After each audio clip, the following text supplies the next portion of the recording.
Hi guys, ఈరోజు అయితే మనకైతే ఫ్రూట్స్ అనేది ఏది ఇంపార్టెంట్, ఏది తింటే ఆరోగ్యంగా ఉంటాం అనేది మీకైతే ఈరోజైతే ఈ వీడియోలో సింపుల్గా చూపిస్తేస్తాను. ఎరువులు పెట్టి పండించే ఫ్రూట్స్ కన్నా ఎరువులు పెట్టకుండా పండించే ఫ్రూట్స్ అయితే చాలా బెటర్ అండి, నేను చెప్తున్నాను. ఇలా అయితే జామకాయనైతే సాల్ట్ అండ్ కారం యాడ్ చేసుకొని తింటే మస్తు సూపర్ ఉంటుంది. అలాగే నేనైతే ఇలా స్టైల్ చేసుకొని ఈరోజు అయితే తిన్నాను.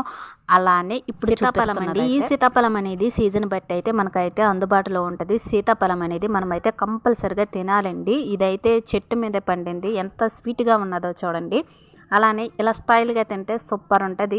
స్వీట్ అనేది మంచిగా ఉన్నదండి. అలానే ఇప్పుడైతే మీకు చూపిస్తున్నది అయితే సపోటా, చిలక కొట్టిన సపోటా అయితే మంచి టేస్టీగా ఉంటుందండి. అలానే ఇదైతే చెట్టు మీద పండింది, అలానే చిలక కొట్టింది చూడండి, చాలా స్వీట్గా ఉన్నదండి.